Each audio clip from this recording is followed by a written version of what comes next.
All right, welcome. This is Fusion Fantasy Football, and we are here tonight to roast some Scott Fish Bowl drafts. Yeah, I had nothing else better to do, really, honestly, tonight. So apparently George didn't either. So I sent out some invites, some tweets, and we'll see who hops in with us to defend their draft. But like I said, I do have George here at BFTG Pod. Welcome. What's going on, Josh? You're 100% correct. Had nothing going on. I got a little something going on later tonight, but as for the moment, I really have nothing going on. Wife's in the bedroom watching TV. My daughter's in the bedroom watching TV. I'm just was sitting out here listening to the FF Face-Off Podathon, scrolling through Twitter, and I seen your little tweet, and I said, hey, let me just jump on with Josh. I got nothing better to do. Yeah, so I don't know how many people actually want to jump in here. I figured we could pull up some friends, some guys in the group who mocked with us and stuff and like that, and see how some of these drafts went and just kind of hang out, roast them a little bit. We'll see. I've got mine up here first. I figured that's only fair, right? Yeah. You're here, so I guess I could let you roast mine. I'm not really going to roast it. Like I like what you did. Love the running backs. Very solid running backs. I feel like Ingram at 703 is an absolute complete steal. Especially being that I drafted Ingram as the RB17 in the fourth round. So yeah. Earlier I was telling you I didn't get a whole lot of really big values, but oddly enough, that was one that really did. I mean, I was at that pick, and I was almost thinking about going some wide receivers at that point, and I was just looking at him like it's Mark Ingram still here. I guess, yeah. Yeah. No, like in the seventh round at the 703, that's absolutely insanity. Value. Honestly, I think there were some wide receivers available there, and maybe I have that up still. I can pull it up, but yeah, here. There were some wide receivers available that probably may even score more points. But at that point, I was kind of like digging into, McLaurin went right ahead of me. So when Lockett went ahead of me, McLaurin went ahead of me, and Allen went ahead of my other pick earlier. I was choosing between DK Metcalf or Ingram, which, I mean, that's a tough choice, honestly. Yeah. When I have no other wide receivers yet. And so, I just felt like after that, it dropped off so bad. I was like, I'll figure out wide receiver later, but just dig in on these running backs early. And I think you actually managed to fill in quite fine with the wide receivers, to be honest. Tyler Boyd, I think he's a solid wide receiver 3. Debo, if he's healthy, he could be a back end wide receiver 2. Mike Williams could be a wide receiver 2. Cooks can be a wide receiver 2. Golden Tate can be a 2. I love the Antonio Brown pick at 1401. If he signs with, if we, yes, yeah, get your guy right. But no, if he signs with any team, and I know there's rumors that possibly to Seattle, but if he signs with any team, he's legit a wide receiver 1 on just about any team he goes to. If he goes to Green Bay, could you imagine Aaron Rodgers throwing to Antonio Brown and Devontae Adams? That's crazy. That seems like the obvious one, right? I mean, if I'm Antonio Brown and I want a championship and I want to play with a quarterback who I respect, and listen, I respect Aaron Rodgers a lot for what he can do on the field. I think Antonio Brown would be very, very wise to look at that situation in Green Bay. He automatically slides in as the 1B, maybe.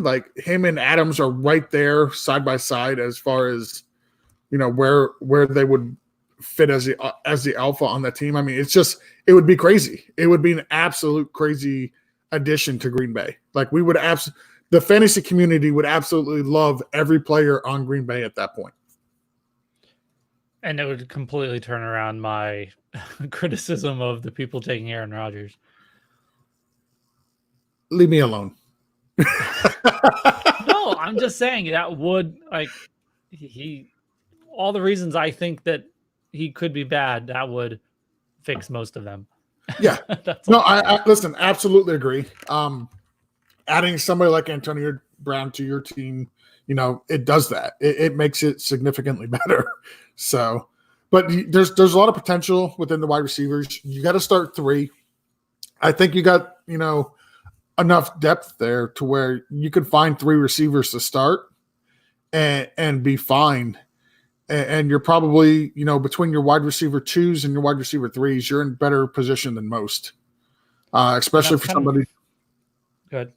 I was going to say, especially for somebody who basically punted the position until, the 8-10. Yeah, I feel like I'm comfortable with sit starts for wide receivers.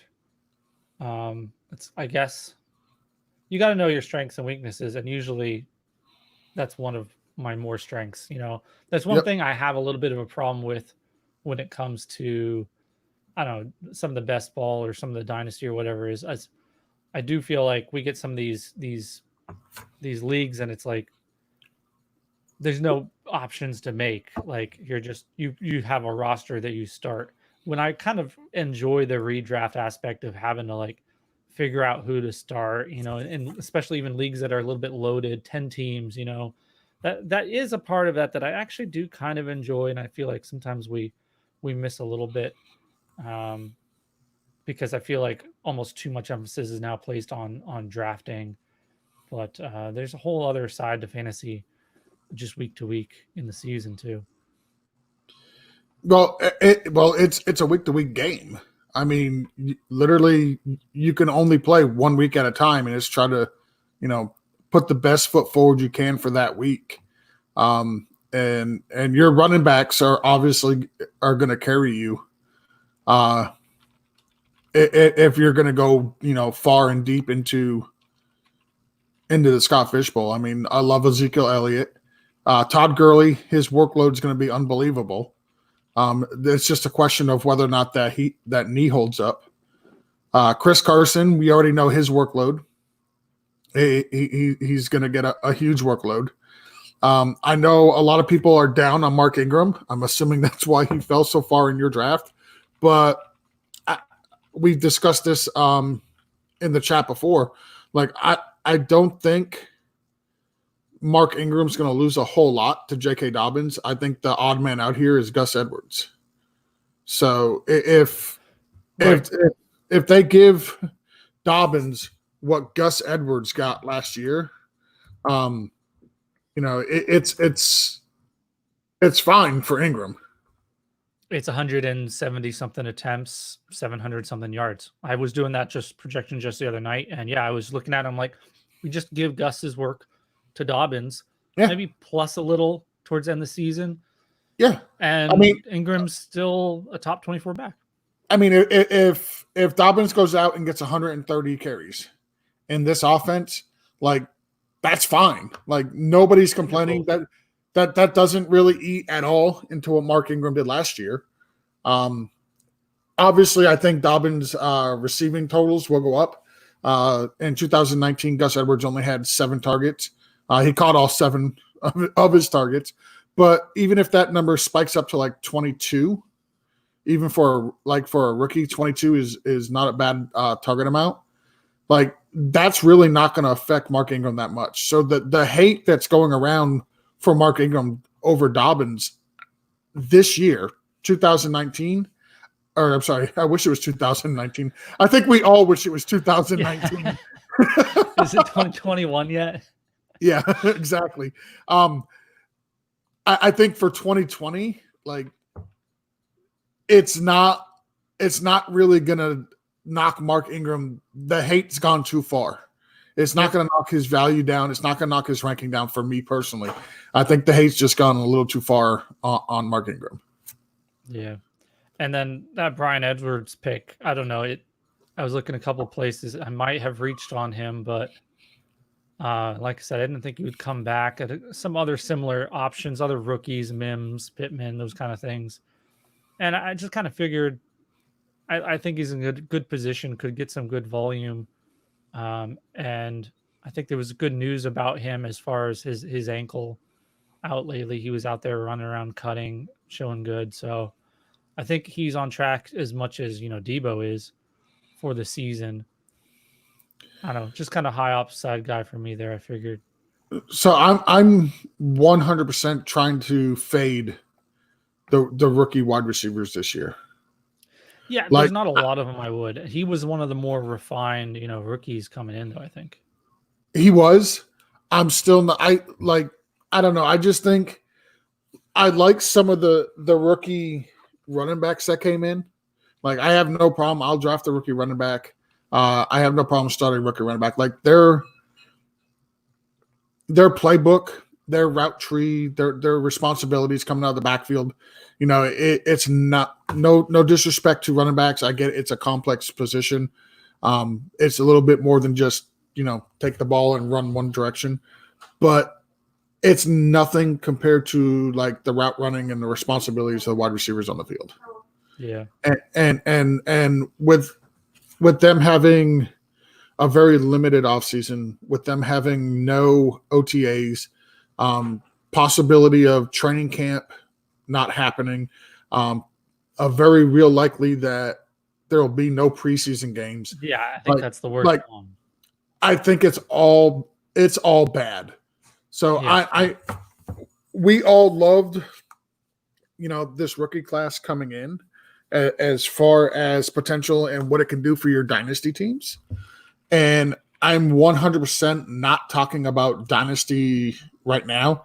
This is mostly 100% redraft, and I'm just not sold that I trust outside of the running backs, even Joe Burrow and Tua and the quarterbacks that came in. Like I'm fading all of them big time. Yeah, in I'm not redraft. drafting any of them. I will not touch any of them. No. Yeah, any hate for my Todd Gurley a little high? No, not So really. For context, Eckler went right before my 210. He went 209. So I had to pick between like Aaron Rodgers and Drake, I believe. No, Aaron Jones, sorry. I wanted Todd Gurley in my draft. Like I already said, I think he's going to get a huge workload, and I'm absolutely down with Todd Gurley this year. I don't want him as my running back one. I'm not even sure if I was hoping he'd be my 3 there, but yeah, I'm not even sure if I like him as my running back 2. But if I can get Todd Gurley as my running back 3, like give that to me all day long. I'm totally down with Todd Gurley as my running back 3. And in most redraft leagues, he would be my running back 3. I won't go like I did in this draft. I'll go running back. All right. Well, we got one guy who we're trying to get connected here. So whenever he looks like he's ready, I might tag him in. That's fine. We got 2 because I'm trying to. In the meantime, I'm going to look yours up, George. All right. And just so you know, I sent Jason the link. He's going to join us as well. I just saw his name when I did the BFT. I'm like, we can get to Jason later too. Yep. Whether he's here or not. No, yeah, he texted me asking me to group him the link. So I actually sent him the link. So he will be joining us. So he can go ahead and defend his team. Okay. Well, when he shows up down there, we'll see if he's in. Yeah. Well, here we've got yours. And hey, you got Ingram too, like you said, in the 4th. Yep, I got him in the 4th. Reach. Yeah, well, I mean, listen, not all of us are lucky enough to get Mark Ingram in the 7th round. Okay, like I'm actually drafting with people who know what they're doing. Okay, actually, everyone, take a quick look at this. We're gonna bring Michael on here and see if his connection's holding up. And I Well, see it. right now, it's pretty good. Right now, it's pretty good. I'm not sure how long it's going to last, but I'll take it. Let's get to Michael's team before Yeah. I cannot before he remember cuts out on offhand your actual Twitter. I know I have it. Hang on. Oh, there it is. I'm an operation division. There it is, right M. there. I forgot the M. Okay. Yeah, it's Yeah. Stephanie. Yes. All right, so we got this pulled up. All right, looks like you went with the early early running back. So well done there. Well done. Okay. Yeah. You're able to hit some early wide receivers a little earlier than I had been. Kirk Cousins, like that. I think that's so. You're the 3 spot just like I am, and I know that we've been in the same, the chat and all that. So I'm very, very. I remember you posting this. Yeah. I'm actually extremely jealous of your first 3 rounds that you were able to get Chubb and Eckler. Me too. I just, man, it's not right. It's not right. Kirk Cousins, I got him at the exact same pick there. So that's all good. So let's look after that. Now we got Evans, Brown. Is that a reach on Brown? Marquise Brown? I'm trying to remember. I don't think it's Tyler Boyd with sorry, the my exact son same pick. better. Gardner Minshew. Okay, so your second quarterback is a little iffy there. I like Minshew's upside though. That's not bad, and you only have to start one, so that's great. He's coming in and out. We'll just keep going. We're gonna keep going. There's a replay. It's a video. It'll be on YouTube. You can look it up. Man. So Tariq Cohen. That's the one I was about to hit him on though. No, I like Tariq Cohen there. 10-10. I honestly do. Yeah, I don't mind. I don't hate it. Like Really? I don't. Okay. Yeah. I would have to see what else was there. Running back 36. I gotta think there was better running backs at 36 there, but let's look at the actual board here. I would say I would love to see his draft board. Like that would help a lot. Yeah. So I mean, he could have had, let's see, 10. So he's coming back this way. Oh no, wait. Does this board? No, it doesn't adjust for the snake. It's still snakes. Okay. No, so it goes up and down, right? Yeah. So it's linear. So it goes down and then back up. Yeah. Okay. So in the 10th, he would have been that was the 10th. So it came through. These guys were taken before Kirk, Fuller. These guys were taken after. So I would take Breida, definitely Coleman before Cohen. Running backs or? Yeah, just looking at running backs. But there's not a ton of great options there. So maybe was I looking really just had a lot of running backs go. Was I looking at that right? Where he took Tariq Cohen? Did Dallas Goedert, Hayden Hurst? They went right before. Okay, they went before. Okay, yeah, I wasn't sure which way that was going. So okay, we've been the 10-10. All right, sorry, it's like real small on my screen, so I'm like, and I'm blind, so I'm like looking. I hate to get real close to the camera here. Everybody can look at my fat head, but I'm like I can't see it. Yeah, then it cuts it off. I can't like slide it over if I do anything else. So, all right, but yeah, so it was the 10-10. So it's not so bad. It looks like their league, and we were talking about this with our league. I mean, every league's different, and in my league, it was wide receivers that at this point in the draft we were way ahead in, and it looks like in their draft. Hey, Josh. I'm going to be completely unprofessional for a second because I've been watching the Podathon all day. My battery's about to die on the laptop, so I've got to run over real quick. I got to run over and get my charger for it. So give me 1 minute. I'll just keep talking. So let's see here. That's I'll defend him there. So in my draft, it was the other way where wide receivers suddenly went like crazy in the 5 through 8. In his draft, somehow. Because, and it's not somehow, this makes complete sense. If you just think about how a draft goes down, like the progression of it, this makes complete sense because what happened is, if you remember, Chubb and Eckler fell to him.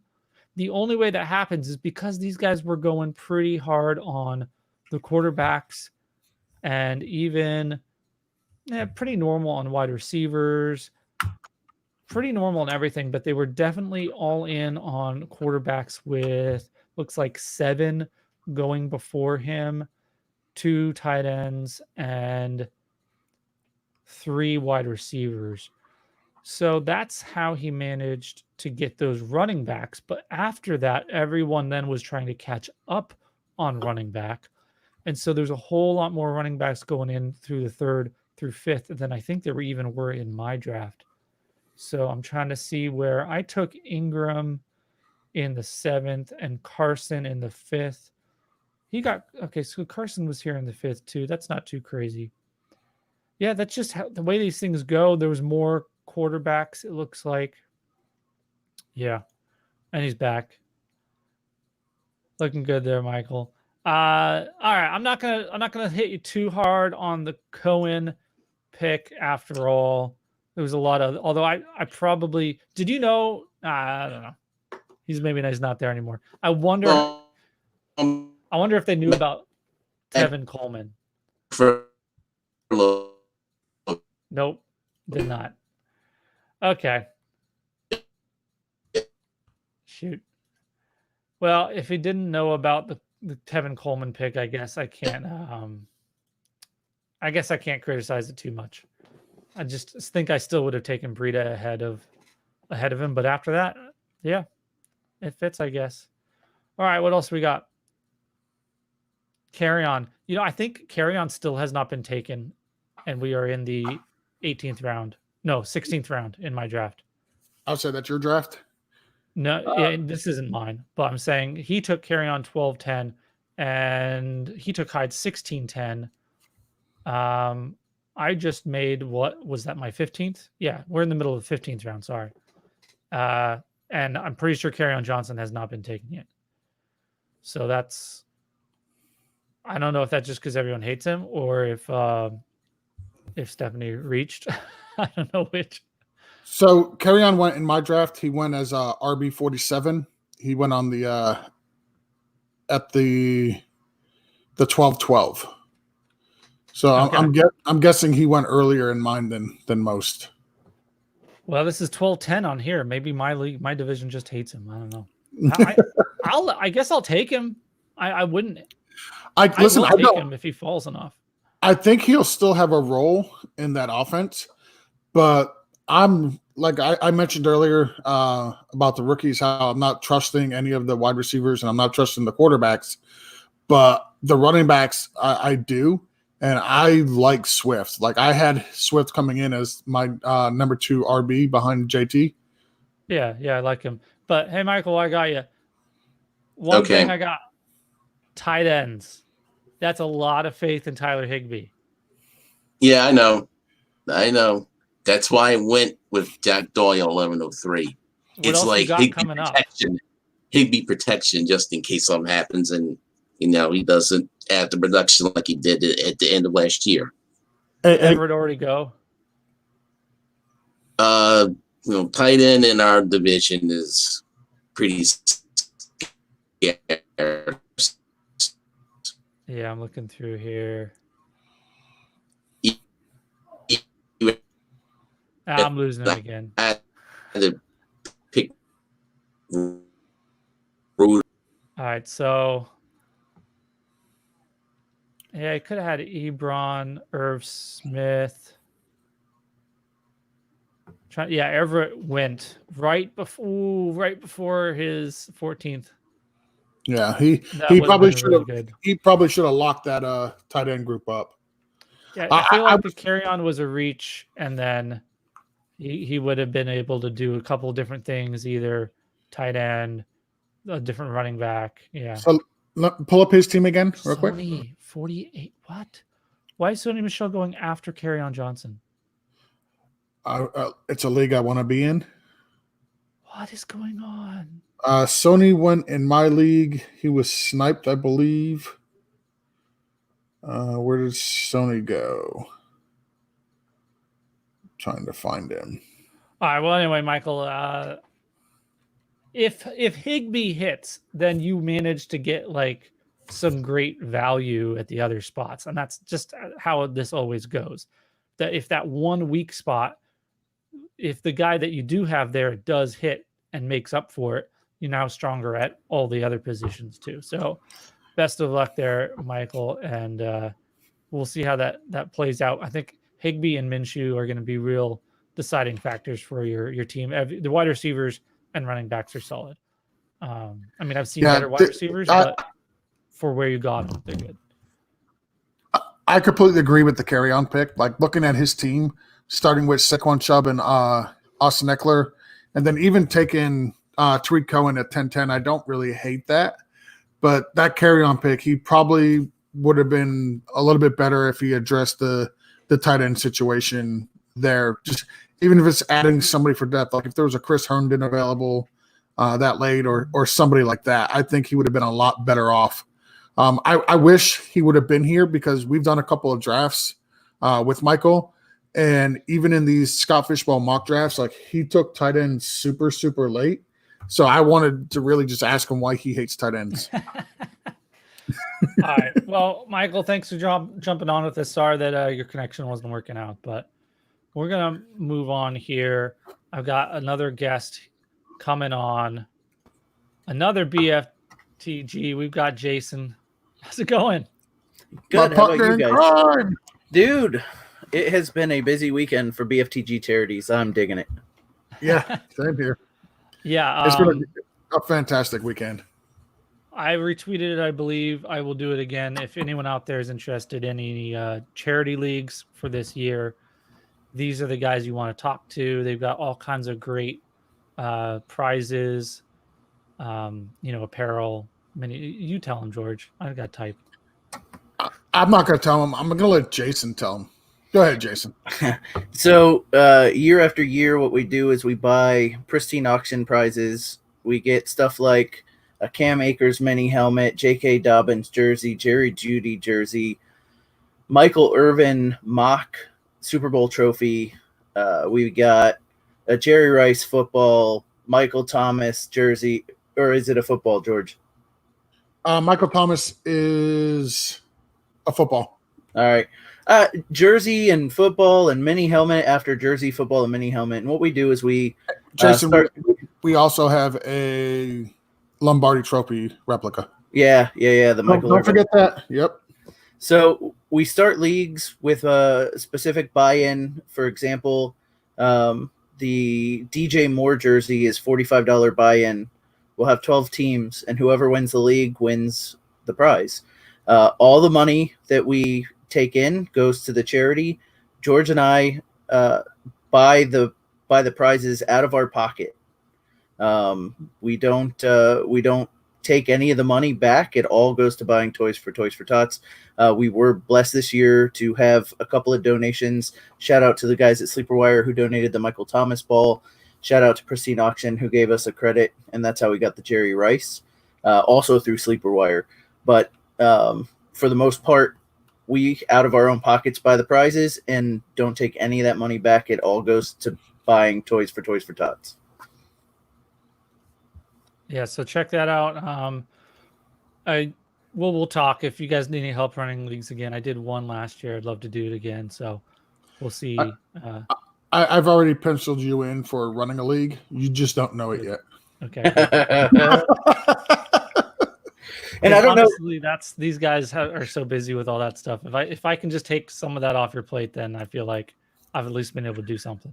Yeah. So you guys are all well lit and everything. I'm sitting here in the dark, and I'll give you a little background for everybody just on why, because I'm sitting in my wife's office, and it's his wife's office. It's not his. I don't know if you can now see. Oh, that's better.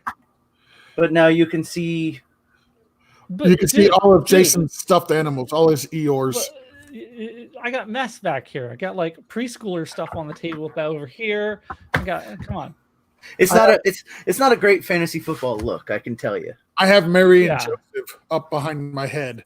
I'm still waiting for my finished basement where I can set up a green screen. So we're doing the podathon at midnight, and I'll be out in the living room with my works patches behind me, so it'll be cool. Nice. I'm sitting right here. I got Is that Mary. marathon starting at midnight? No, it's been going on since 7:00 this morning. Okay, that's what I thought. Yeah. Like, No. It started today, but I thought maybe I misunderstood. No, I think we're probably the last guests. We got that sweet midnight time slot. Yeah. Well, Nine. to be fair, like they were already booked completely, and Hey. they worked us in, so I'm not complaining about a midnight time slot, not at all. That's prime time. 9 That's p.m. prime Pacific. time, guys. Yeah, Because on the that's wrong coast. Yeah, exactly. I think like they say that 11 o'clock is peak time on the like internet usage, 11 Eastern. Oh yeah, I mean, people you're not laying in far off bed. from being prime time, guys. There you go. This Look at face is not meant for prime Yeah, time. you need some. No, you need some I'm lights. just throwing that out there. You I need need some to lights turn that the are light pointing back the other on. direction, George. yeah. So they're actually pointing straight down. Yeah, Believe it that's or not what I mean. That's not what I mean. I know. I can right. turn them off. No, yeah, do that. I changed my mind. Just for that, I changed my mind. Jason, now that you're here, I'm going to bring you in on the roasting of George's team. Do it. Okay. We're going to turn this around on him. Okay. Here I'm we go. leaning in because I got to see it. Yeah, I hope it's showing up all right. There we go. Yeah, no, I had to maximize too because I was looking at my team in the corner. So when you started roasting my team, I could talk about it. Who Disley? So, Dak Prescott 111. Look, actually, I've seen him go before 111, so I can't hate on that one. The Drake one was a little bit of a reach, but I think he's within that tier there that you can hardly like criticize any of them because it's like, okay, So Eckler, Sanders, Drake, Jones. It's just like, who knows? Zach Ertz. I wish I could have got Zach Ertz that late. I got him at the beginning of the end of the second, but I could have taken him probably beginning of the third. I just was more confident that the Gurley I had targeted for the third, I was more confident I would have him there. Ingram, again, we talked about reach in the fourth. Absolutely. You could have got him in the seventh like I did. yeah, Yeah, that's not. Yeah, Josh got him in the 7th round. He's like, "Yep, anybody taking him before 7:03? Reach." right. No, it's probably ADP good one. Like everybody else. Yeah. Aaron Rodgers. Yep, I knew you were going to kill me on that one. All right. No, I'm just going to use this as an opportunity to talk briefly about quarterbacks. Quarterbacks are going to really screw some people in Scott Fishbowl this year.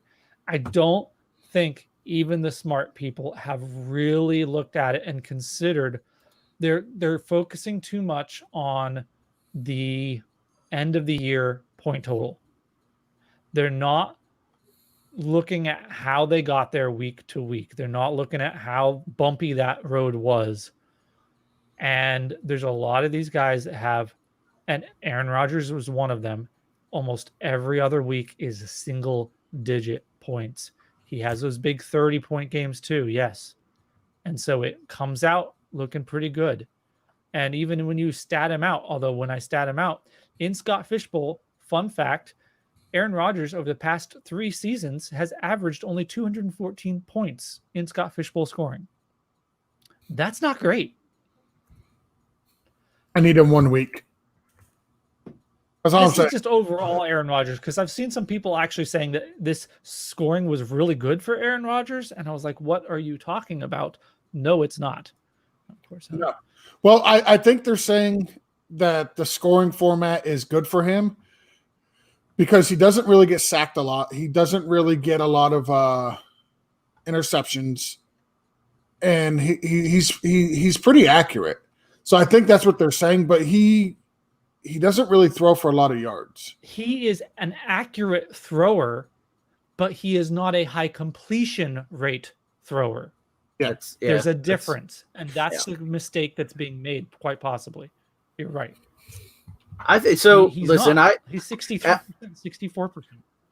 Well, after talking with or listening to George on these over and over and over again, like I know George isn't planning on starting Aaron Rodgers a lot. Yeah. You know, it's going to be, it's going to be game dependent. It's going to be matchup dependent. It's also going to be like a fill-in for when Dak Prescott's holding out for the year because he doesn't get a 10-year deal.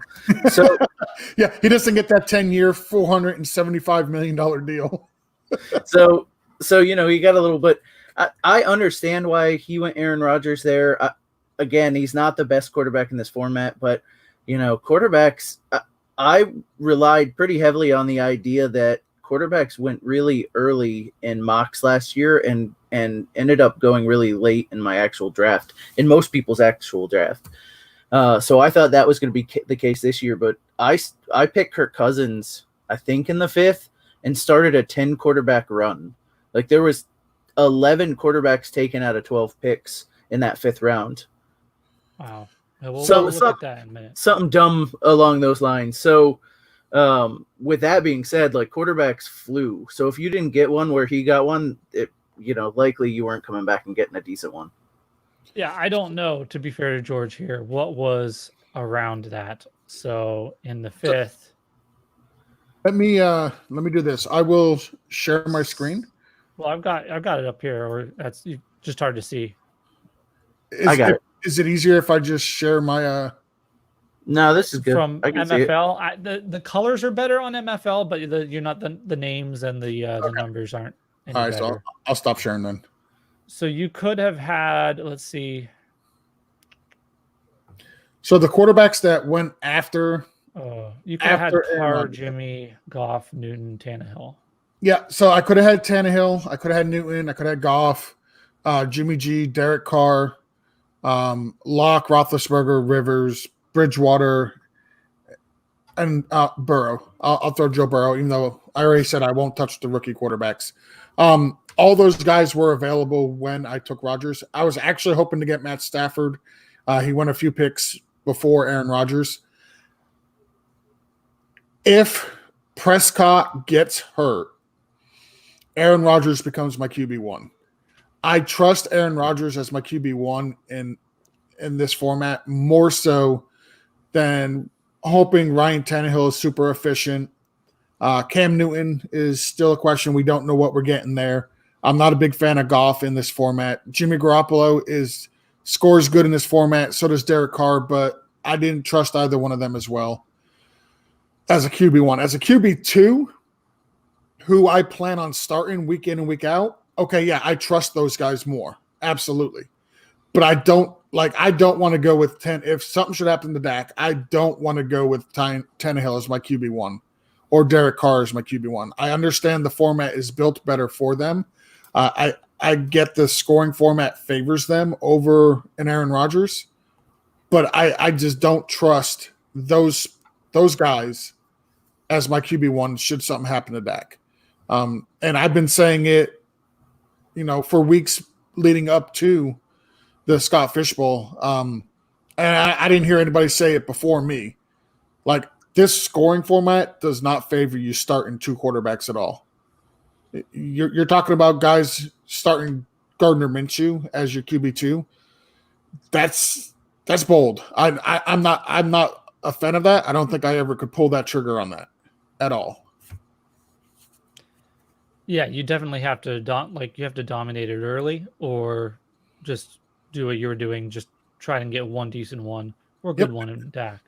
Yeah, I'm completely with you on that. And so when I'm criticizing you on Rodgers, I understand that you're not going to be necessarily starting him, but no, if Rodgers was my only quarterback, so if I had gone a different route and didn't have Dak as my QB1, I would. I fairly deserved criticism. Absolutely.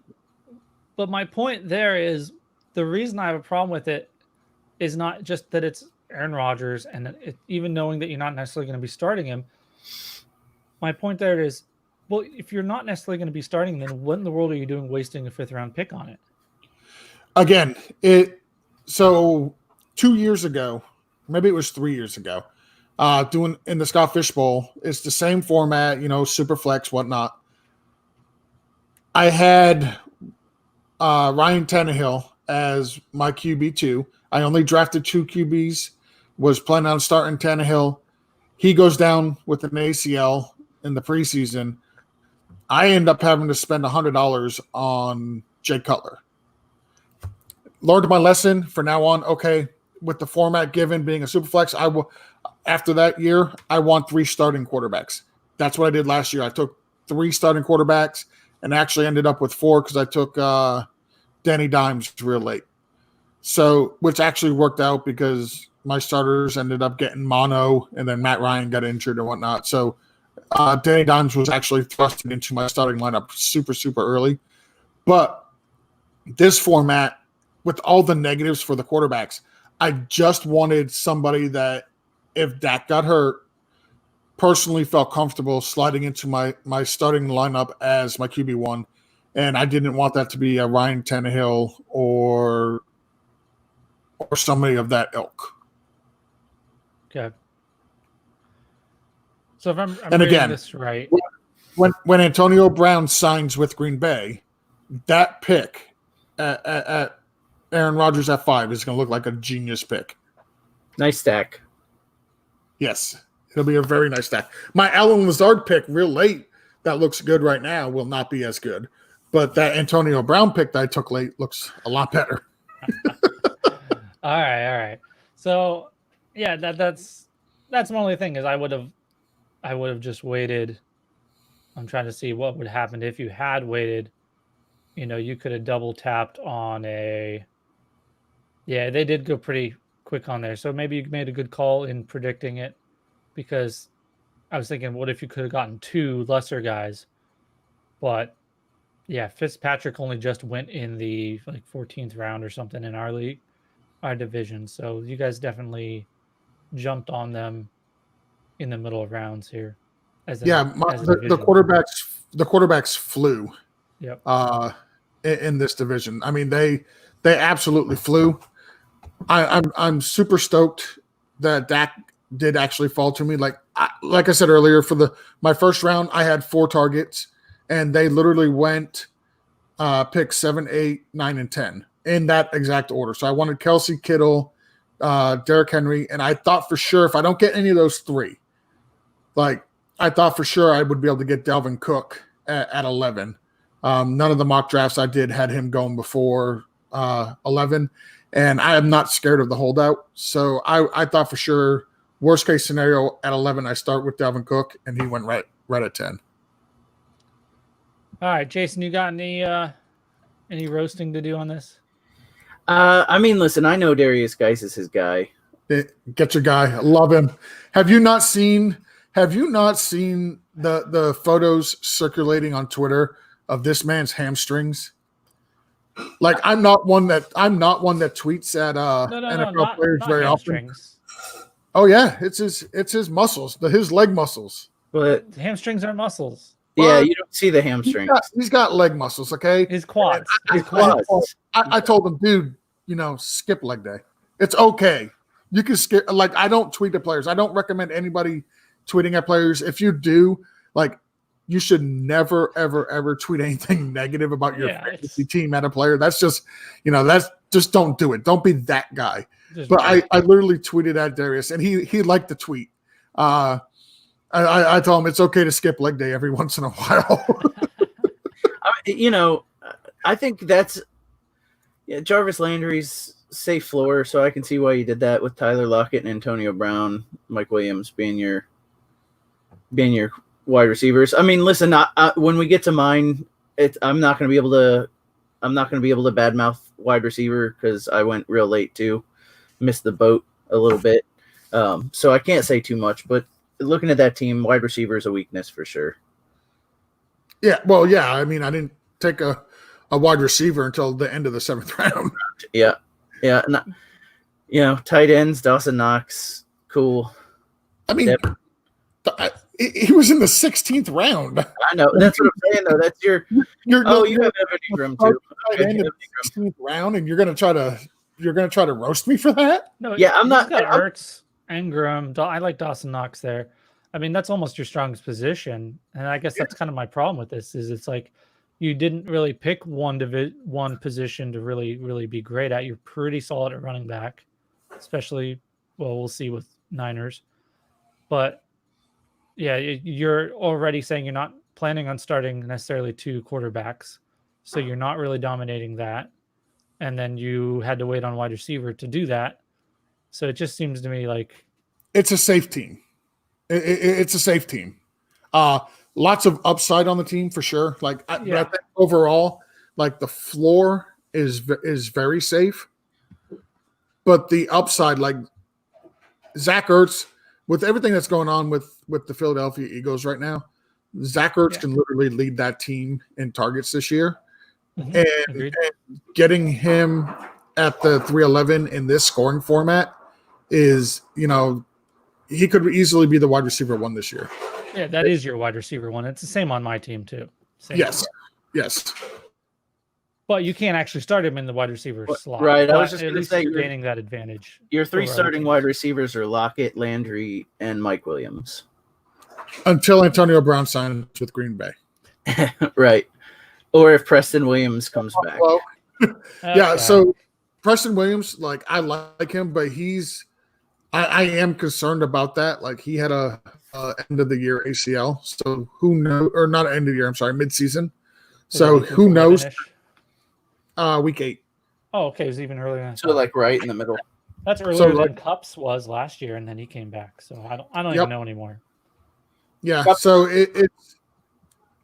Go ahead, Jason. Freak. Yeah, Cup's a freak though. Like I don't know that we can start considering that like to be the new norm, but I guess we'll see.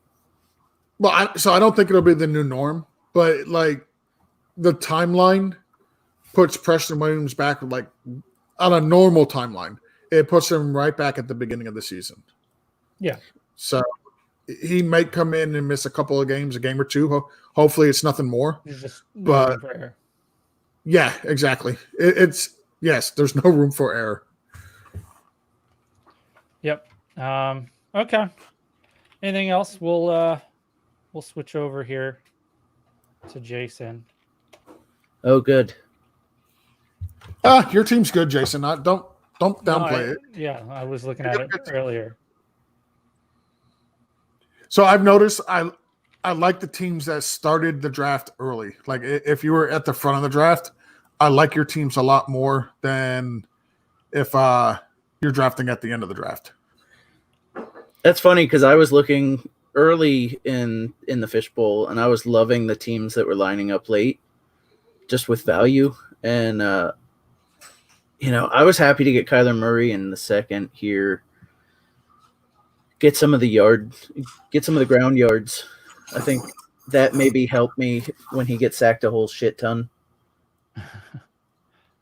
No, but I think you managed to be strong at 2 positions and maybe even a third if Andrews hits. I mean, he's going to be okay, but I mean, he's going to at least just be at par for a tight end. Right. So you're pretty strong. Yeah. Jason's very strong at running back. Like, I mean, listen, he got Mark Ingram at 6'11". That's almost as bad as your ADP for Mark Ingram.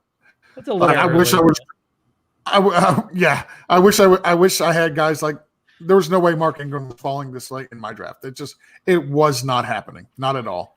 So I'll say I was happy because I looked to the left of me and looked to the right of me, and I had fans to the left and right, and I'm thinking I'm going to be in good shape here. I got fan to the left, fan to the right, and at the start of the draft, I thought they were doing better than I expected. And then the person in my 101 slot, the person in the 1 slot drafted John Brown, like I think in the 5th round. So like I paused before I made my pick, and I did the nice thing, and I DM'd her and said, "Hey, did you mean to draft AJ Brown here? Because you've got John Brown." And she's like, "Nope, I want John Brown." Now, keep in mind, maybe this was a 6th round. I can't remember, but keep in mind at that pick, Diggs was still on the board. AJ Brown was still on the board. Almost none of those like 2nd-tier wide receivers had come off the board yet. And she's drafting John Brown, and I was like, okay, cool. And it seems to be the one and only time that like she like either one of the fans really flailed at the at drafting, but like that was a bad one. Yeah, George. that would have been a bit of a shocker. Before even AJ Brown. Yeah, I definitely would have thought the same thing. Like, surely they meant AJ Brown. Right. And in most of my drafts, I would have just been like, okay, your fault, and I'm going to keep moving on. But like, this is a slow draft, a lot of people in it. I've already seen drafts get corrected, right? So I was like, I'm just going to stop and just do this person a solid and say, hey, are you sure you wanted John Brown? Sure. I mean, Diggs actually did say earlier that he was like, don't that, but this would may have qualified because of the last name Brown. But he was saying, don't ask me to like fix mistakes unless it's like the Barkley or he mentioned a different one too. But Brown could have qualified if they'd claimed that they just had the wrong Brown. I mean, where did John Brown go in your draft? In mine, I'd have to check, but I believe it was somewhere around. Pull this one up. Because in mine he went in the 7th round. Here it is. I knew it was somewhere. It's 12th round. 12-7. Yeah. So, yeah. Yeah. 7. Okay.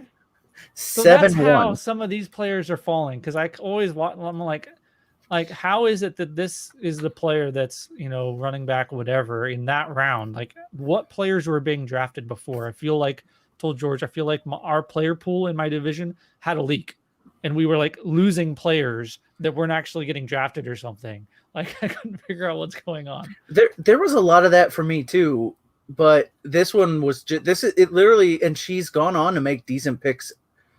She also took Geis. She's gonna win the whole thing. She took Geis before like Montgomery, Mostert, Hunt, Swift. A lot of those guys I probably would have taken before I'd taken Geis. But the one egregious thing, huh? Just give her the championship. Okay, we can do that. I mean, she's got CMC, right? I really wanted her to not take CMC and take a quarterback. Yeah, I'm the 3, and my division. Yeah, it was. I was really hoping someone would take a quarterback top 2, and like Barkley would fall to me. I'm still happy with Zeke, but yeah, I mean, like Jason's upset because his constellation prize was Saquon Barkley. Like I'm so confused about this. Like he took him where you're supposed to take him. You should have gone in expecting Saquon, not hoping for CMC. Like if CMC falls to me, fine. Like. Great, but I'm going in expecting Saquon. No, not Jason. No, he's like, man, I'm so disappointed. Like almost everybody went CMC 101, and I have to settle for Saquon Barkley. Listen, so I'm in a 102 group, and it's super active. And every time we found a tweet that was pushing quarterback first as the first pick, we'd all retweet it so that maybe our 101s would see it. Maybe we'd spread it out. But in there, my 101 had a real issue. Like my 101 had a real issue, like logging in and drafting. So everybody's getting their picks out, and 45 minutes go by, and I'm just sitting there waiting to pick Saquon, right? And I'm just like sitting there, not super patient either, just like real frustrated. And everybody in the 102's going, "Oh my God, my 101 took Pat Mahomes. They took Lamar Jackson." And I'm like, oh man, hopefully she's having mistakes, and then I'm going to get me some CMC. No, listen, I like Saquon. Okay. But there, CMC was next level last year. So yes, I got stuck with Saquon Barkley.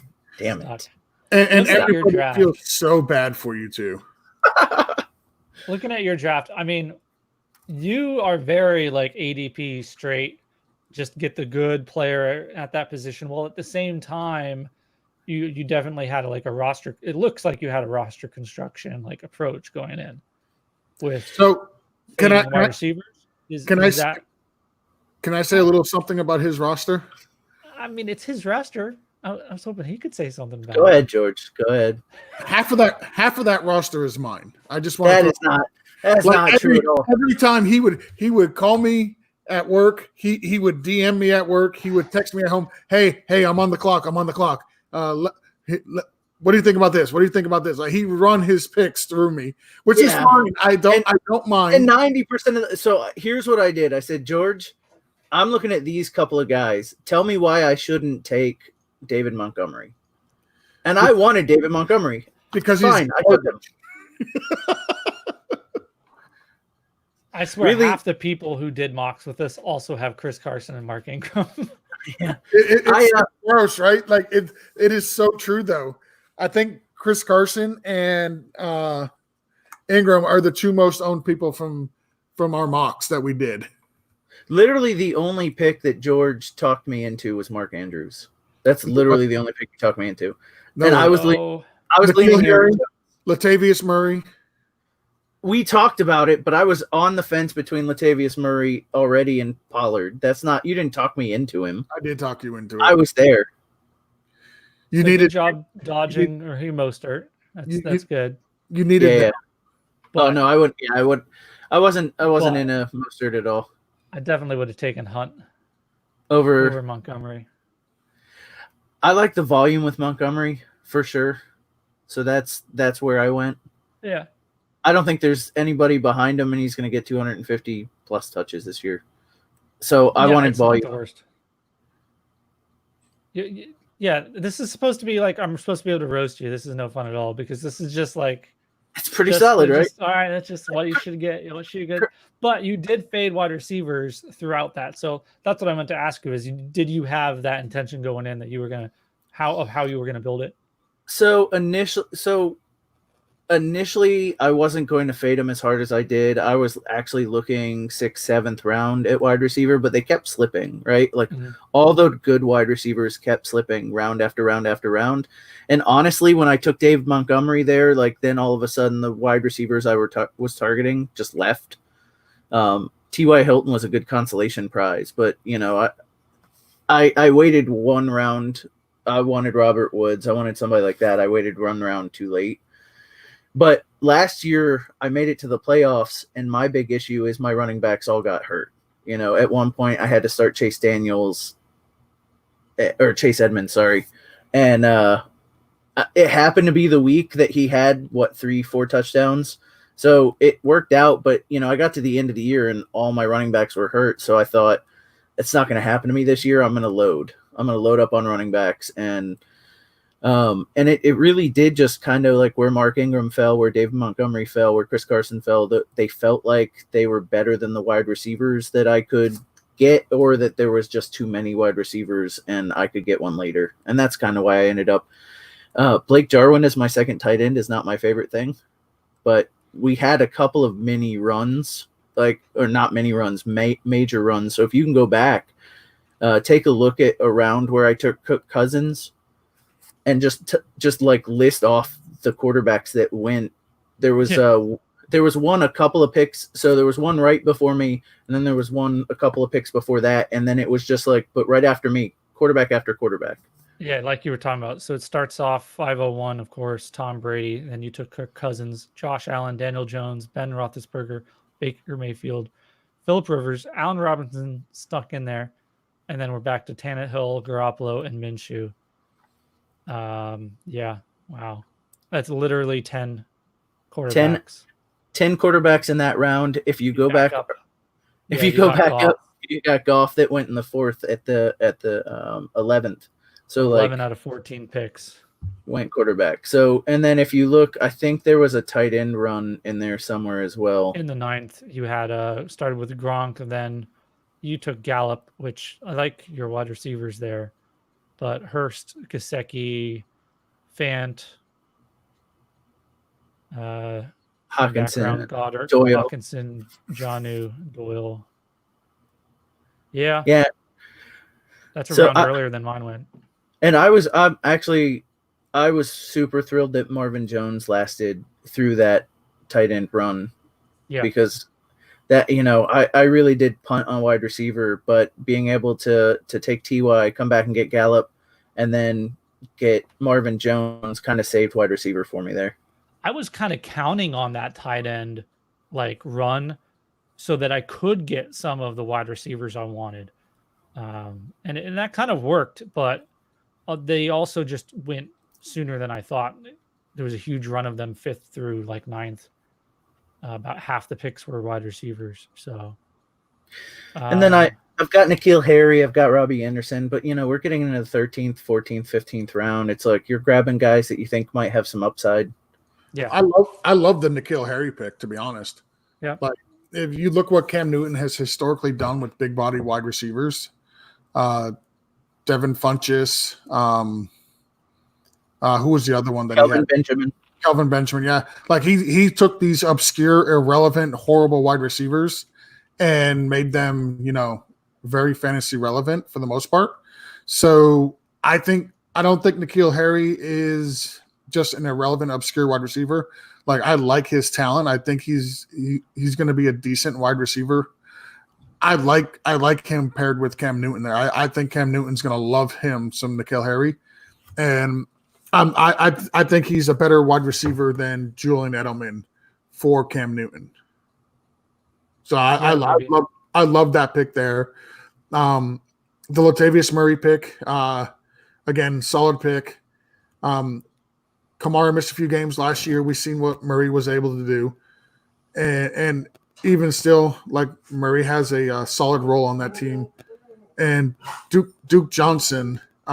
Let's not pretend David Johnson is the beacon of health. So I did the same thing. I took Duke Johnson a little late in my draft, and I'm kind of hoping that, there's an opportunity there for Duke Johnson to show what he can do if he's given the opportunity. Granted, that's going to take an injury to David Johnson, but that's not something crazy to think David Johnson's going to get hurt. So, the later round picks, I think, is what really make or break your Scott Fishbowl team. And those couple picks right there, I absolutely love. And I do have to say, I was one pick away from taking Antonio Brown. I was taking him in the 14th just in case. Yeah, I saw that. I'm actually okay with how it worked out because I like having Duke Johnson, and I'm pretty happy with Robbie Anderson. Boston Scott was another guy I was looking at, but I've got enough running backs that I grabbed Robbie Anderson instead of Boston Scott.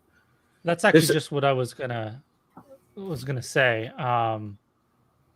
That with those running backs is like you went early with running backs. I kind of wondered if maybe you lost out on some, just giving yourself more options at wide receiver by taking Latavius or Duke. Yeah, I'm looking at them: Golden Tate, Rager, Jefferson, Deontay Johnson, Ruggs. A lot of rookies. A lot of it's not. CeeDee Lamb was there, but I already had Gallup. I didn't want to go 2 of those.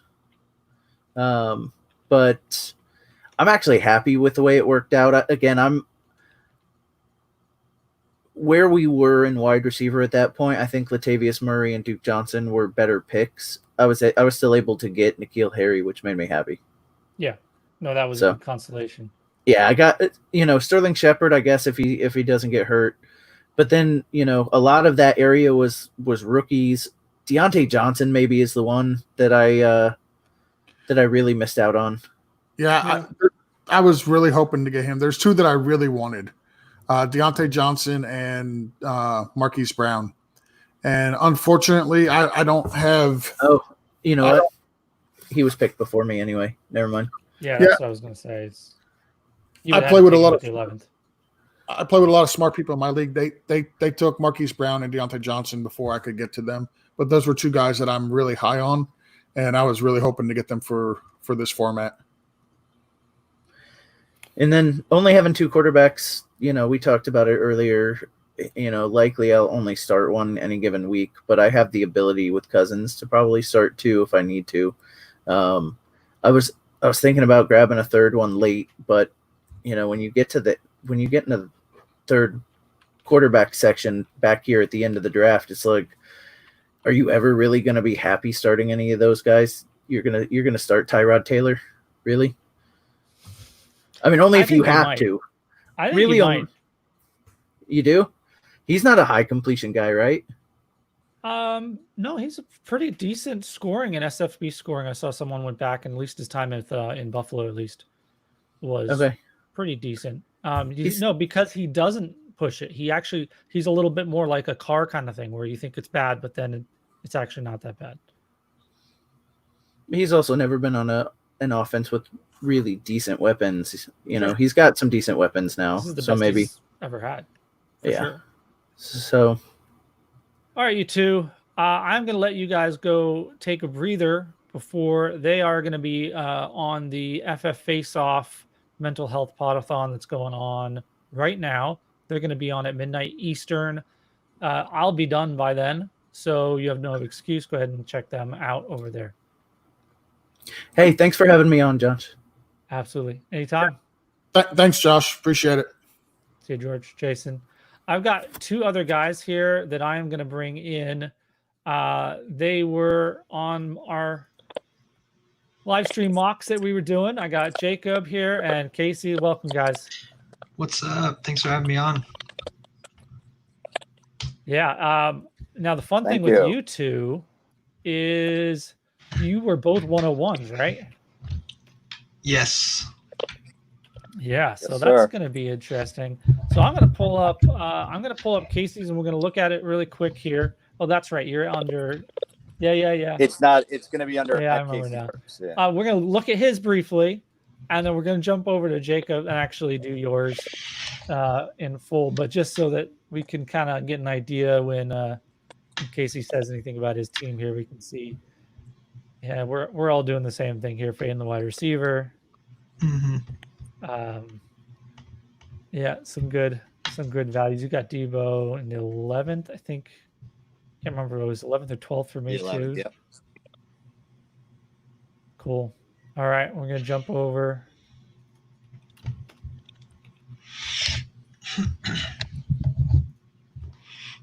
All right, so here we go.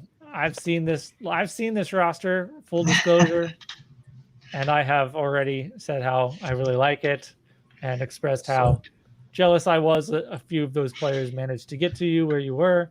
I don't know how, but I got very fortunate at certain points. That's for sure. Hey, you take what you're given, I guess. So why not? Yeah. Oh my goodness. I'm supposed to roast this. So we've got CMC. Oh, I know where I'm going to roast you. Josh Jacobs. Are you serious? There wasn't a better option than Josh Jacobs? I should have took Clyde Edwards-Helaire, right? Who could you have had here? Let's see on the turn. You could have had Gurley. You could have had Gurley. Yeah. Yeah, I'm good. Yeah. I mean, I would take Gurley over him this year, but I can't exactly, roast that. Okay, so Chris Carson, I swear Casey, do you have Chris Carson on your team? I don't. He went 2 picks before Okay. my 4-5 turn. I swear most of the people in our group have Chris Carson on their team. Kirk Cousins, 501. I got him 410. He was going right around there. That's a solid value. The next two are the ones get me angry because in my division, Keenan Allen did not make it there. And actually, Tyler Lockett went on that same turn. So I didn't get him before my next pick. Man. And those are such good wide receivers that you were able to get there. That opened you up, freed you up to be able to now go after other values at other positions instead of having to focus on wide receiver. So you were able to get those tight ends. Yeah, probably my favorite 2 picks were Jimmy G at 8.12 and Hunter Henry at 9.01. I was really surprised to get Hunter Henry there. He felt real late in my draft as well. Did he? I had Hayden Hurst picked in front of him in mine. I was surprised. Yeah. I'd have to look, but he went later than I thought in mine too. Actually, a lot of the mid-tier guys, tight ends in our division, they like the 5th. I don't think the 5th tight end went into like the 5th round, so it was a long wait, and then they all started going quick. Mm-hmm. Yeah, I don't know what to say here. Well, that was quick. All right, so what would be what's one was there somebody, make me feel a little better here? Was there somebody that got sniped or something from you that you really wanted? I'm going to be extremely honest that like pick round 1 through probably 10 was who I was going for. Round 11 with Sony Michel.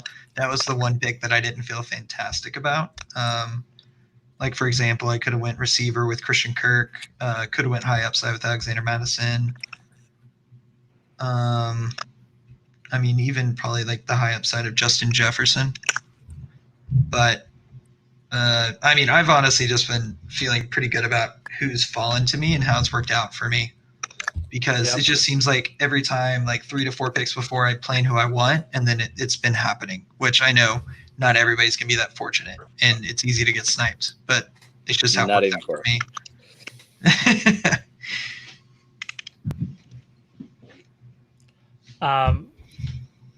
Is there, let's see, I'm trying to think, was there anyone here that you are the least confident about?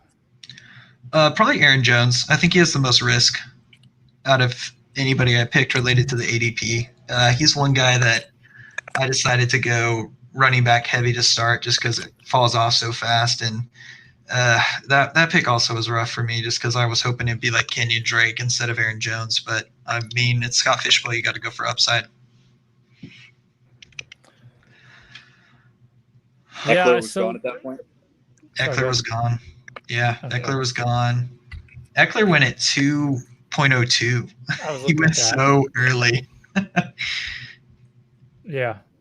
The 7th running back. Yeah. And then like Mixon and Chubb. Yeah. And even Josh Jacobs. What was with Chubb falling in some of these divisions?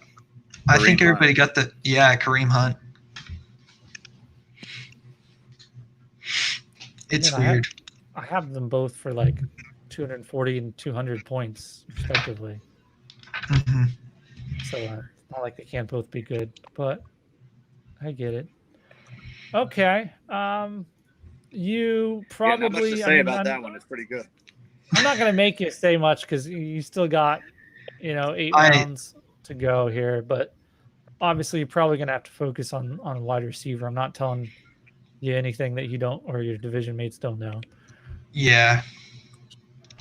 Yeah, I'm curious on who's going to fall because, like, I've been using this Fantasy Pros cheat sheet app just to help me keep track of all the players, and the top guys are wide receivers. There's one running back. He'll probably be gone. The tight end. I'm not going to say names just in case anybody is listening, but yeah. So with tight end, I mean that's clearly your weakness is tight end here because if Jonnu is maybe borderline. I mean, I'm high on him, but I'm still high saying probably a ceiling of tight end 8. More like 12, 11, 10. And that's going to be good for him. And then Hunter Henry, I actually did do the Chargers projection the other day and just looking through it the first time, and it did come out lower on Henry than I thought I could have. And there's room for him to do better, but it definitely could be bad. Yeah, that is one thing as well, having Keenan Allen and Hunter Henry both on the same offense that could fall off a cliff with the changing quarterback. That is a risk for sure. Yeah. So I don't know, you might want to hit up some late tight ends. We'll talk in the chat. For sure. Okay. Well, I don't have much more to say here. If you've got more time, I think we'll jump over to Casey, and then you'll have a chance to say some stuff about his too. So, same thing here, but a little bit more mixed in. I'm super jealous of that Robert Woods pick. Yeah, I got lucky there. My draft definitely did not go the way I wanted it or thought it would go. I had a really hard pick at the 2-3. Deshaun Watson, Austin Eckler, Devontae Adams was still there, and Aaron Jones, and decided to go seal up the quarterback and get the better running back early. And then with Waller falling to me, I was thinking wide receiver or tight end there. Chris Carson and Lev Bell went the 2 picks right before me, and those were the only 2 running backs at that point that I was interested. So I decided to go tight end early, which I never did in mocks, and then get my second quarterback there. And then I got real nervous because I hadn't had any wide receivers yet. So I really pounded wide receivers late, and then really only ended up with 3 running backs, which I'm a little nervous about, but we'll see how it works out. Yeah, I'm just looking through here who was kind of available when it came around. Oh, you got Keenan sniped right ahead of you before Woods. Yep. Woods in my draft went at the end of the 3rd round. Oh. Yeah, he's going all over the place. Yeah, I was shocked when I saw it. Fell it. to around here in mine too, though. I wonder what the earliest pick of him is. It is the guy in my league, 3.12, wide receiver 6 overall. That's who it was. I am happy with Woods as the wide receiver 1. I was happy to get him there and lock that position right there. And Cam Akers, I mean, I had to go running back there because there's just a huge drop off between him and Geis, so I had to make that decision and went with Akers.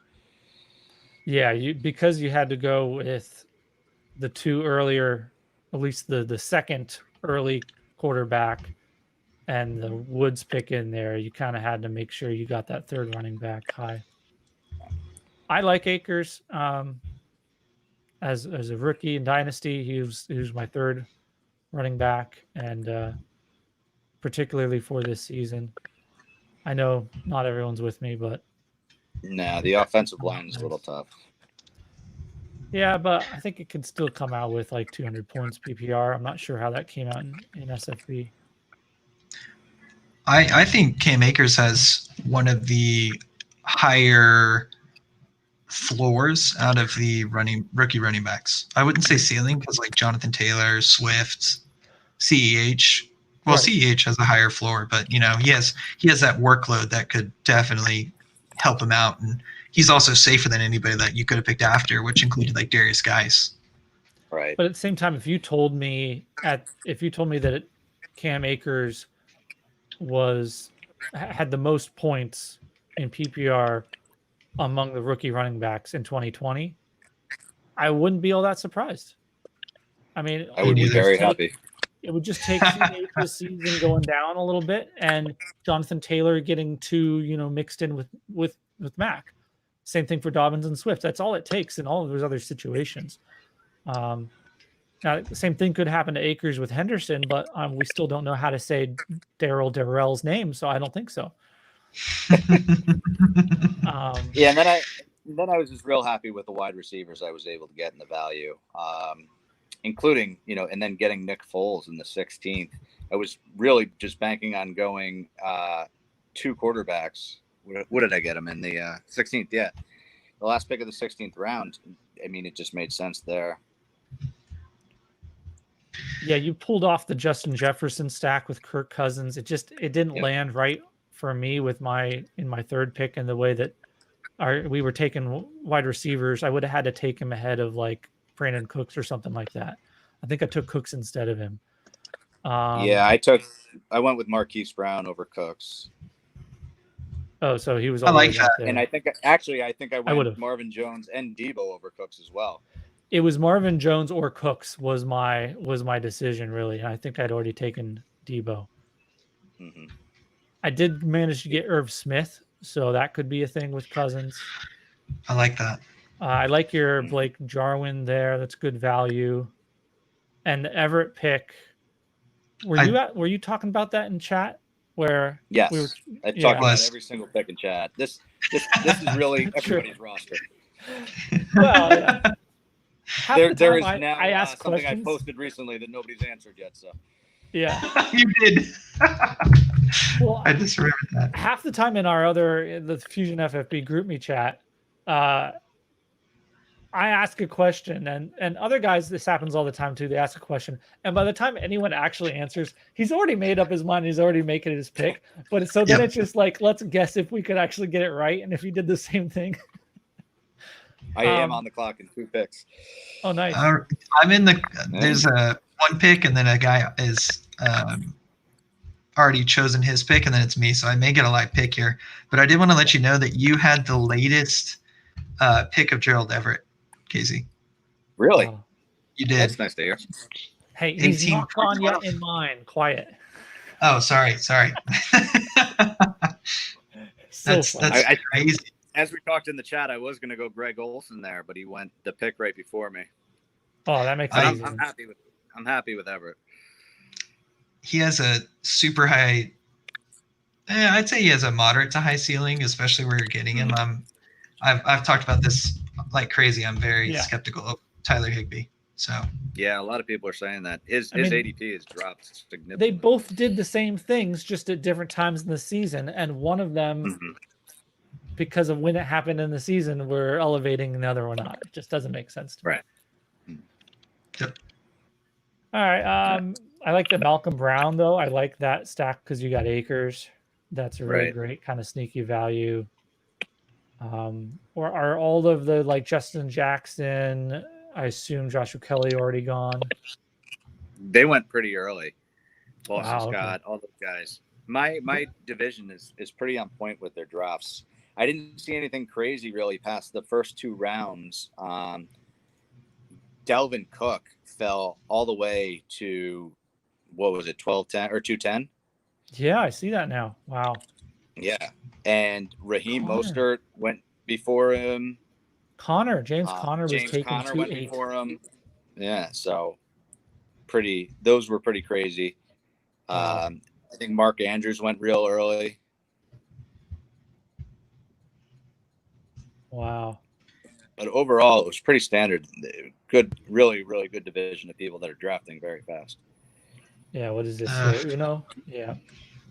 Mine's been dragging a little bit, but I will say that everybody's staying pretty chalk versus like the Robert Woods pick. I will say Kyler Murray at the middle of the second. I don't like that pick, but you do what you do. You do what you got to do, I guess. Mm-hmm. Yeah, I'm happy I think Kyler Murray went before Deshaun Watson, which I was pretty happy about because I would have not taken Kyler Murray at the 2-3. Probably would have gone Devontae Adams and Austin Eckler there. Yeah. If there was one decision here that you would have maybe changed, having known what happened later, anything you would have changed? I questioned my Waller pick. Tight ends went really late in my draft. I may have even been able to get Kirk Cousins later, and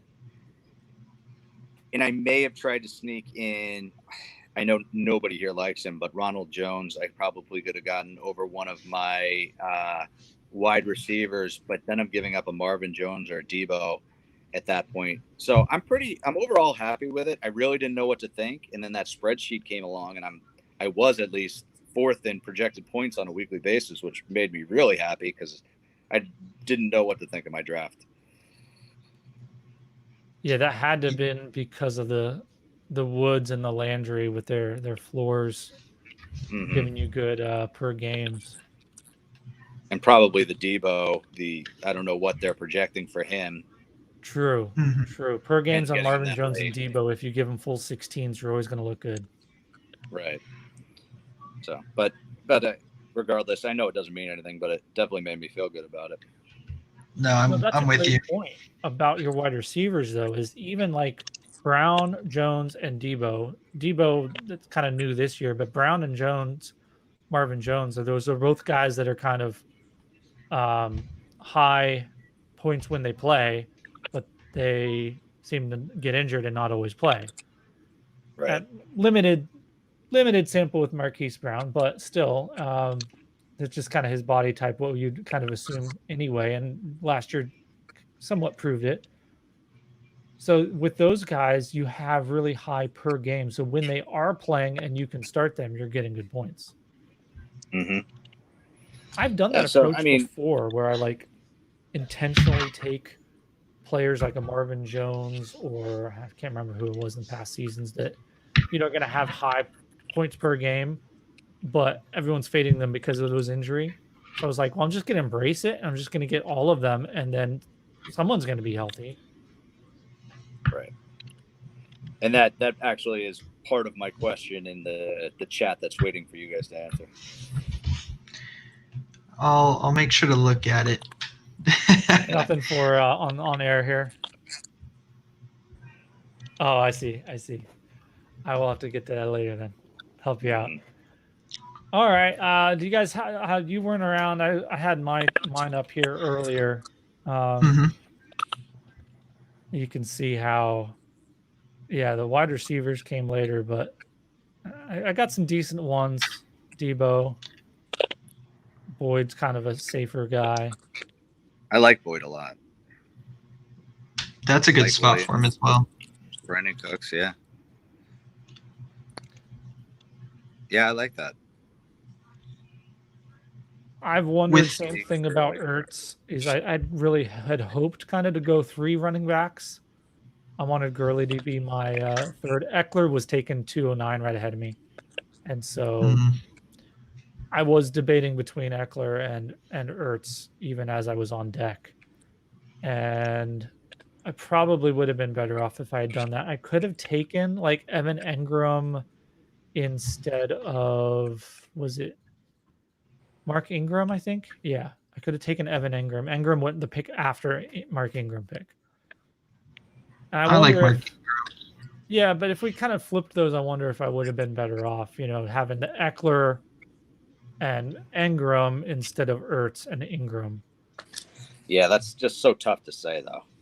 Yeah.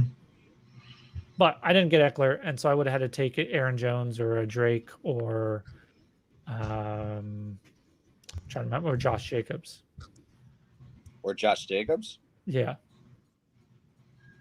Jacobs didn't go to like 207 in ours. I mean 307.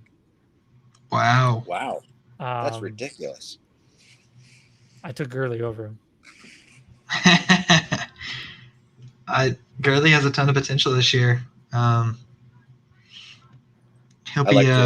He actually catches passes. That is true. I do lean Jacobs though. I did pick Jacobs over Gurley. I would have taken Drake over Gurley too. How far did Drake fall? I would take Drake over Jacobs as a shot. Yeah, extremely high upside shot because he killed it last year. And that's the fun thing about it. Everybody has their own ideas. Yeah, he kind of faded a little bit. And I wonder if that's just who he is. I think he's like the Lamar Miller of our, of this time, where he has these big games. I think he's going to be great. You just give him more work, and then you give him more work, and he does okay. But then the efficiency really, really drops out when you give him more volume. Do you see Lamar Miller's ready to come back to the league? Oh, he's supposedly been for a while now. Yeah. But it's a really bad time to be in the running back business. Yep. Yeah. Just like, have y'all looked at 2021, how ugly that's going to be with there's limited spots for all the new people that are going to be free agents. It's bad. There's going to be some cheap running backs. Yeah, it's going to be really interesting. You've got, what's going to happen with Kareem Hunt. It's going to, Gurley, even if he proves to stay healthy. It's going to be another crazy offseason. It's going to be kind of like this year was for quarterbacks. Except no one's going to be rushing to pay the money to the running backs. I know. It makes me curious about someone even Alvin Kamara on his team or Joe Mixon on his team. Are those teams going to be you know what? I'll just wait and see who falls, and they'll get someone cheap, maybe Derrick Henry goes cheap because he's a little bit on the older side. That'd be crazy. I don't know. Yeah, it'll be interesting to see if some of those other. We've already heard about Mixon and Dalvin Cook talking holdout, but Alvin Kamara is that same class. We'll see if he says anything about it or not. All right, guys. I'm not gonna hold you up if you want to hang out. That's great. But thanks for coming on either way. Thanks, Joshua. We can pull up some other guys' rosters here who aren't present, and give them a hard time. I'm gonna hop off. I do appreciate me you having too. me on though. Thanks, Josh. Thanks so Yep. much, buddy. Thanks, guys. All right, so Justin, my man, Justin, we're gonna do it. Let's take a look. And if I don't hear from anybody else, we'll probably just wrap it up with this. But my man Justin here, I know he had an interesting, yeah. Because I was trying to find somebody who actually took wide receivers earlier, and none of us did. But Justin here did. He took Cooper Kupp and Kenny Golladay 3-4 turn. That's pretty nice. Again, I'm telling you, either Mark Ingram or Chris Carson, every single one of these rosters we have him. He managed to get the Damian Williams in the 7th. I like that. Hayden Hurst in the 8th is his top tight end. There's the problem. Justin. He backed it up with Jarwin in the 11th. Ian Thomas in the 13th. It's okay. That's a little bit better, but you still got to start one for sure. You almost waited too long to come back to wide receiver. Debo and Mike Williams are nice, though. I would have thought you would have continued to take some wide receivers instead of the Naheem Hines, Malcolm Browns. It just seems to me at this point in the draft, the wide receivers have a higher upside. Okay. Okay, so just to clarify what I mean by that, I understand that per game, the running backs have very high upside, although I would have picked a different one than Malcolm Brown if that's what I was going for, because of, injury and it can happen, and now you're the running back one for your team. But what I mean is just per game, solid. You can get Preston Williams, who can be 150 points. You can get I would have to look at his board and actually see here. But that's kind of what I wonder. You can go younger guys. You passed up on, am I reading that right? No, he did not. Lazard, Pittman, could have taken Preston Williams and Anthony Miller instead of Hines. Definitely would have done that. Miller, most of those guys. All right, Justin, that's fine. You're confident in Kupp and Golladay, and you need 3. So Debo, Mike Williams, and you got 4. That's not bad. Your running backs, for having waited, you've got Henry in the 2nd, Derrick Henry, but then you got Ingram and Williams. So I can understand why you still wanted to grab some of those later running backs. Now that I think about it, that's the problem about taking wide receiver early. That's the problem. And I say problem, but it's like, it's not really a problem. It's just a reality of how it plays out. Okay. Well, guys, I don't know how much anyone actually watched this or will watch it, but thanks to the guys who hopped on to just have some fun with me when I'm bored. And if anyone wants to do this again, let me know.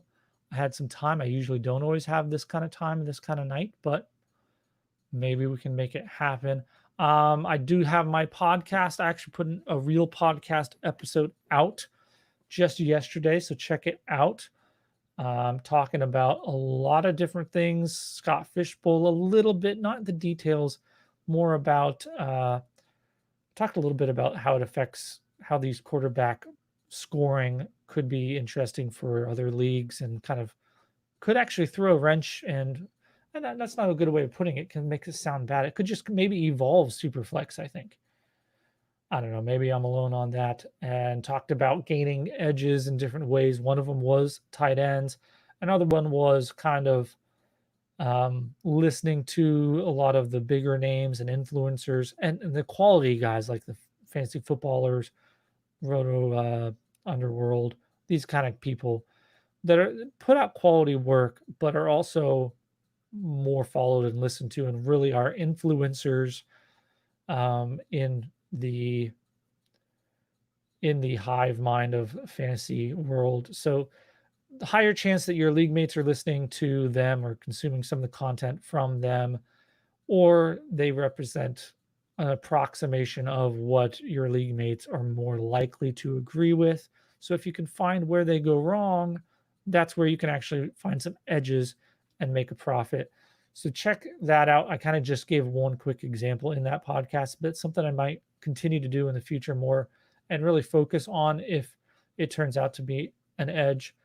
So go ahead and check out that podcast. You can find it at FusionFFB on Twitter. The link is there. If you go to anchor.fm/FusionFFB, all the links are there. You can listen to it there or link to any platform between Apple Podcasts, Spotify, etc. You can get it there. Thanks so much for coming on and hanging out. See you guys. I'm looking everywhere except for the camera. I need to get better at that. When it's at least just me. Usually I'm looking all over the place, all these different screens and stuff. But yeah, thank you. I was maybe a little rough on people on the podcast, but I appreciate all of you. Next time.